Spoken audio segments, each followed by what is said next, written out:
Hello everyone, I'm Brian. Today I'm going to be discussing my game against the Blood Angels. They're not the typical Blood Angels codex, though. He's using a detachment and running them as Flesh Terrors.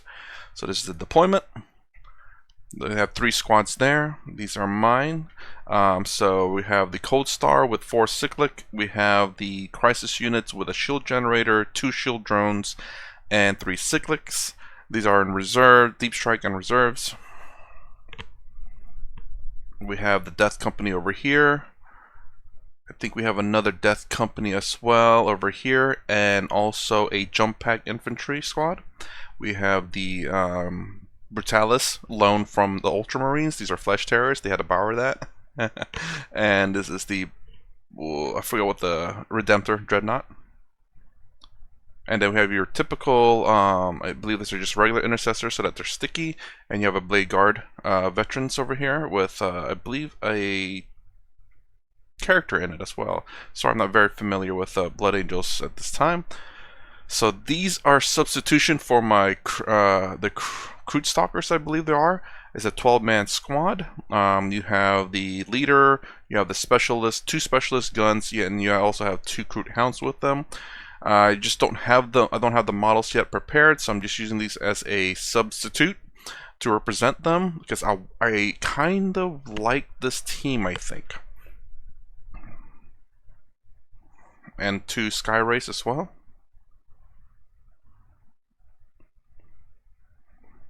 And all these models are actually down below. It's just that to make it easier to know that they're down there, because I don't have to reach in there, I just place them on top. So they're all technically on the bottom row, and all bottom rows are considered to be blocked. You can't shoot in and out of them, but you can obviously charge through.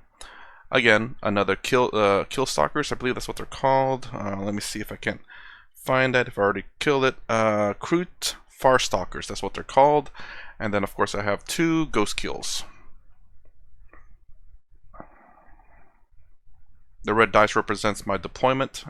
My deployment outside of 9 inches from the center, I can deploy up to the red dice and through this line right here, and over here as well. Oh, I forgot to mention that this is actually a lot of infiltrators. Infiltrate, infiltrate, infiltrate.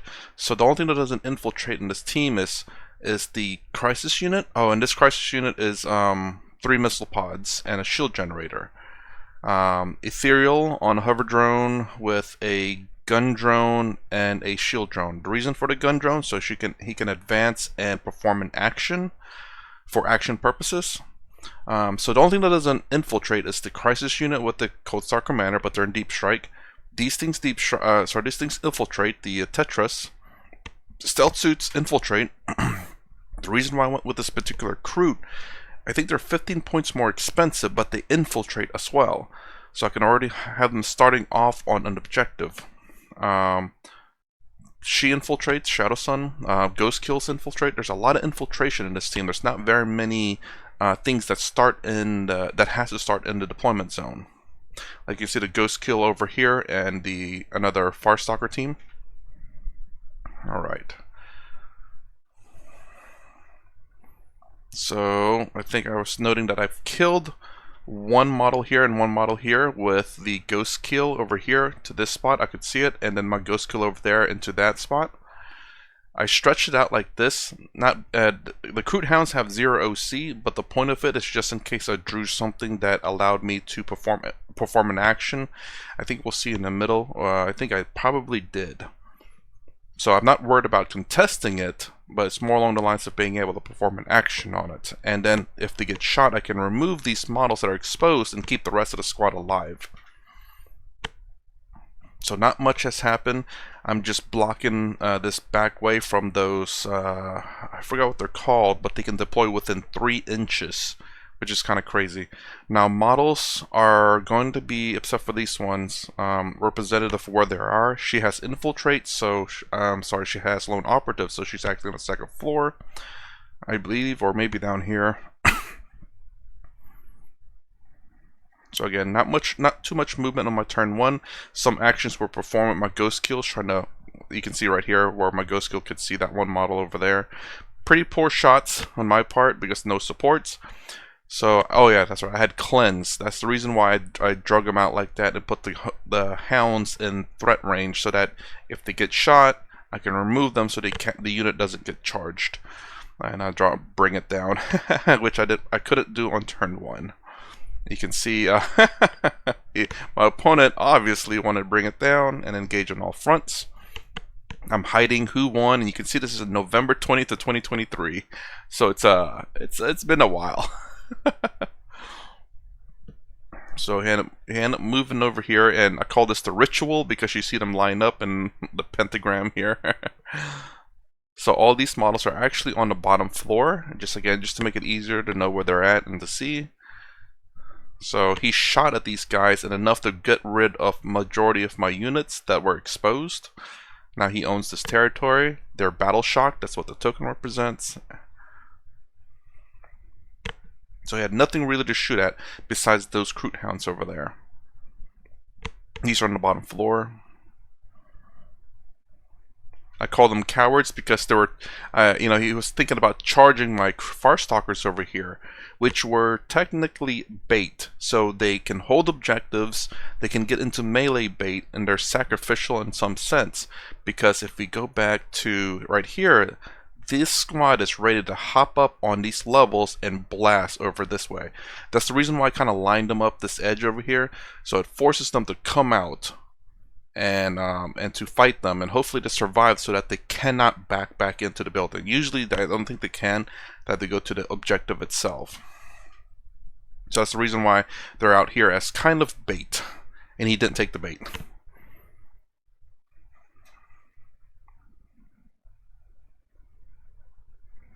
And was it the priority targets was our mission, which is, I think we have an Omega. Do we have an Omega?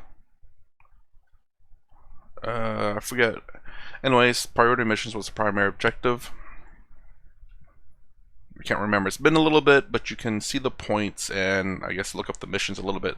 So then my turn 2, I backed them up a little bit. My crisis units dropped down over, or didn't drop down over here. They actually, see if I can get the bigger view.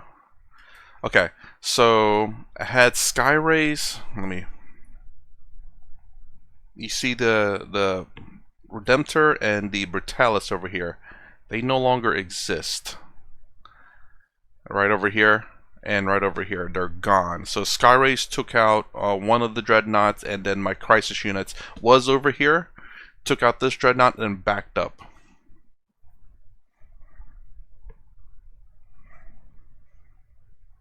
Stealth team to provide spotting for whatever unit I needed. Yeah, the Dreadnoughts are gone now. Tetris came in this way to provide spotting for my crisis units. Again, just to kind of see what turn this is. Turn 1, turn 2, turn 3, turn 4, turn 5. Yeah, sorry, that thing in the bottom that quite line up correctly.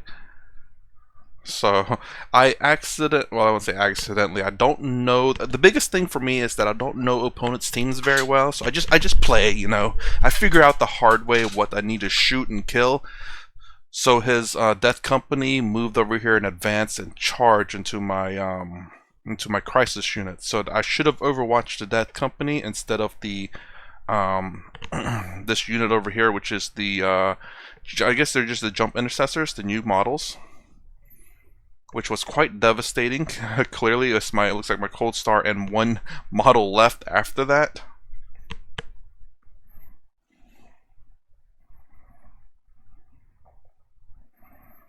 And then this other Death Company over here, which is led by a character, they just completely avoided them and went straight to my Ghost Kill. And yeah, the Ghost Kill didn't survive that. He had like +1 to wound, I believe, in charging or being led by a particular character here. Then they deep striked over here. And I think his other models deep striked over there. And he still had one more deep strike model left. And I was screening it out over here. That's the reason why they're in this position. These are actually up top. She's actually down there. He's actually down here, and they are in position to the point where he cannot deep strike back here. As a matter of fact, he can only deep strike outside this building, and not anywhere necessarily where it could expose Shadow Sun.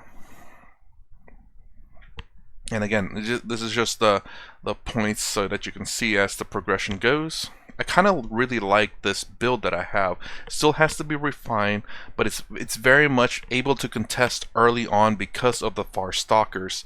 And then the Ghost Kills are the one that's going to be taken over the Far Stalkers once they're dead, and my Crisis Unit comes in and takes care of the squad that's there and pushes out from there. So for example, the Ghost Far Stalkers over here and the Ghost Kill that was over here, if they were pushing this way, I drop my Crisis Units in there, take care of the closest target, hop back and cover, and the Far Stalkers hopefully held the line or at least disrupted them to allow my Crisis Units to come in, or hold them long enough for my Crisis Unit to come in and contest the objective. Then once the Crisis Unit takes care of that spot, the Ghost Kill will come in with the Lone Operative and be able to still provide support long range, and also be kind of difficult to deal with because it's Lone Operative. There's the other deep strike that he had. He took away the ritual because it's already sticky. There's not much left of this Far Stalker team. I fell back with them because I needed to shoot that Death Company off, and they're not doing any good staying there.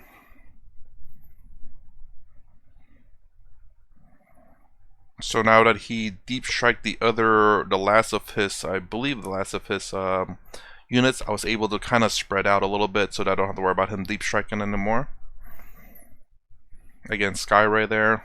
I was fixing the little things up there, and plus the little missile turrets there tend to hit the bottom, so they kind of pop off. I kind of hate that. And then this last two, I decided to charge them just so they can't shoot, and I mean, you know, they do their best.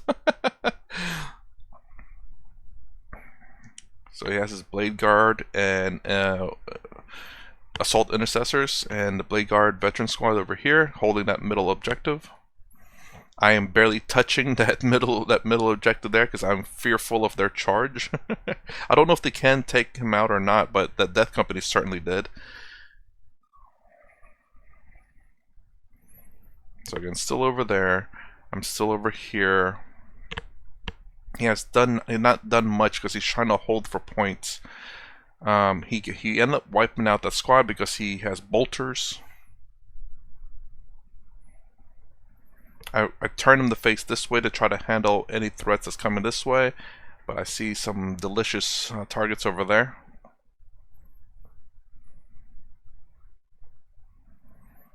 Okay, so so I kind of handle that with some tank shock and some shooties. Again, that's battle shocked. He still has some threatening squads, but I am holding on enough to take the objective. So I moved them in here. He still has those 3 guys in there. He always gets me with the movement shenanigans that he has as I think he's playing the White Scars detachment, which is I can't remember what it's called, but there's a movement thing where for 1 CP, I believe it was, you can, if an enemy model comes within 9 inches, you can make up to 6-inch movement, I believe. And I need to learn that lesson really hard because he's done that to me many times, and it hurt me quite a bit, especially when we get towards where my Cold Star is at. We will see.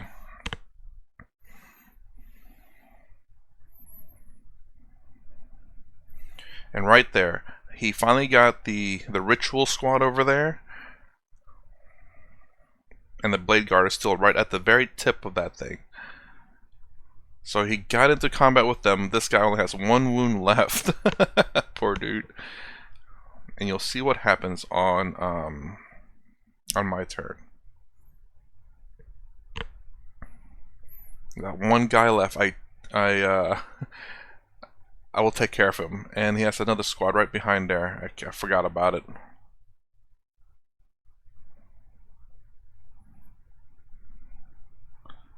Okay, the end of my turn 5, this is essentially end of game. So what I end up doing foolishly is I fell back with my Crisis Unit up to this point, and then I moved. Well, I moved my Stealth Tooth first, and then I fell back with my Crisis Unit. Then I moved my what do you call it? My plane in there. So that kind of screwed me up. I was gonna shoot them, but he did that movement shenanigans, which I fell for again. It's my own fault, but we'll see who wins anyway at the end of this with my stupid plays. I need to learn my freaking lesson. This team is out here just to provide Overwatch whenever should he decides to charge and attempt to take that. And with her there to allow rerolls of 1, I now control that objective because I have more OC than he does. I have my plane on there. And there it is.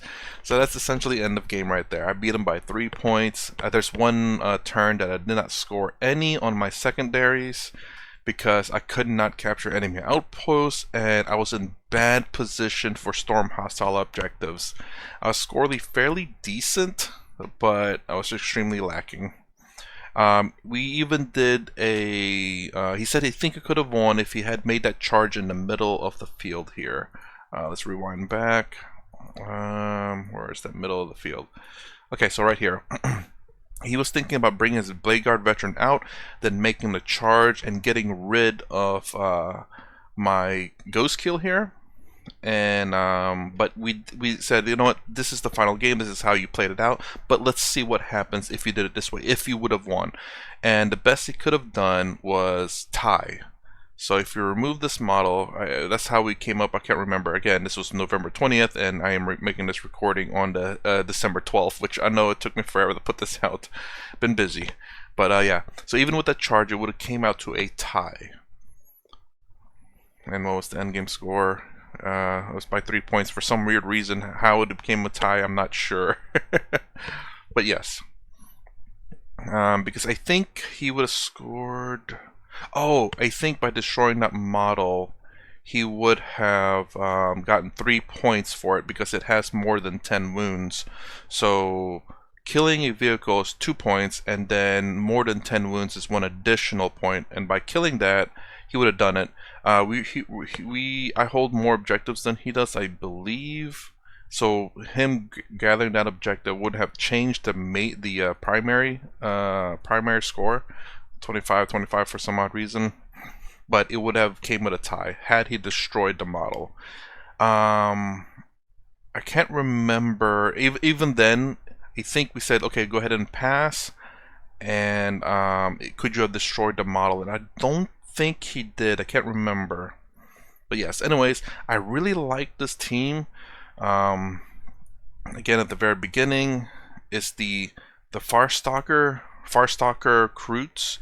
The reason why I paid that extra 15 is for that infiltrate ability, so that I can put them outside my deployment zone to contest or hold objectives at the very beginning of the game, which is something that I struggle with.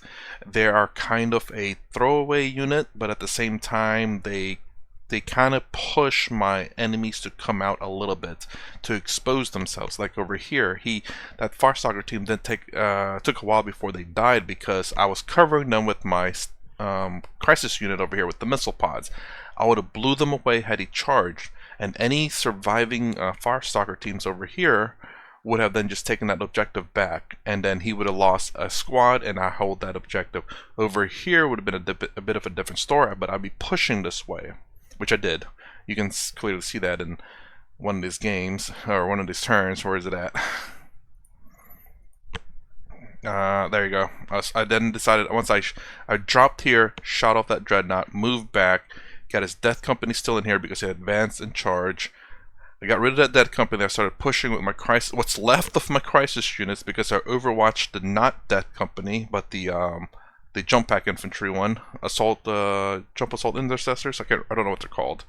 And I started pushing this way because I already kind of, I want to say I have this in lockdown, but I kind of did. I pushed with my tank and stuff this way, and I'd pushing this way. I needed to get these guys out of there. They were kind of stuck, but they provided cover. They were kind of holding the Blade Guard veterans in their place. So That's the reason why they were kind of here. They were kind of preventing the Blade Guard from advancing in any direction. So yeah. Anyways, that's the end of this game. I absolutely love this build here, but I definitely got to play it a little bit more. Kind of liking the mostly infiltrating Tau right here. The only thing that doesn't infiltrate is the Sky Rays, the Crisis Unit, and the Ethereal, and I think that's it. Everything else infiltrates, which is fantastic. I don't have to have them all crammed in my home objective. I could spread out the terrain, and I can deploy them on those terrains, but I have to be mindful of how my enemy moves. And I don't know if this is the, how do I say, I don't know if this is really the best way to show them, is because, again, I'm playing against Blood Angels with the White Scars ability. So, you know, the Farstalkers, even though they are technically our melee team, they're the worst, practically the worst melee unit, I think, in 40k. I'm sure there's probably worse, but, you know, so, you know, going against a melee team, that's not necessarily their purpose. Their purpose is for kind of like holding an objective and being able to survive some shooting and some melee. But a melee specialist team kind of wants them there, so it's not exactly the best for that, but it still works the same because I can draw them out, and also they still hold the objectives and threaten the objectives early on in the game where I could not normally do that. Again, so that's the end of this video. If you like my content, please consider subscribing. Thumbs up, thumbs down below. Thanks for watching. I'll see you in the next vid.